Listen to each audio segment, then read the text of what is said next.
Монгол Улсын их хурлын дэд дарга Пүрдөрж танд Монгол Улсын их хурлын дарга Амар Баясгалан огцруулах тухай их хурлын гишүүдээ гаргасан албан саналыг тогтоодын төслийг гардуулж байна.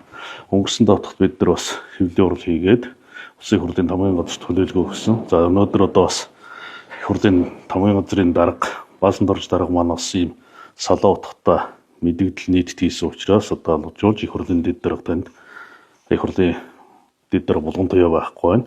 За Амар Баясгалан даргад өөрийнх нь уцруулах асуудлыг өгөх нь өөрөө ашиг сонирхлын зөрчилтэй учраас их хурлын дэд дарга Пүрдөрж танд одоо энэ тогтоодын төслийг гардуулж байна. За.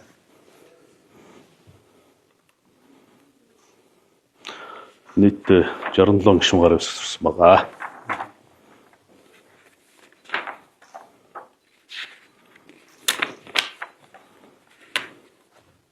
За.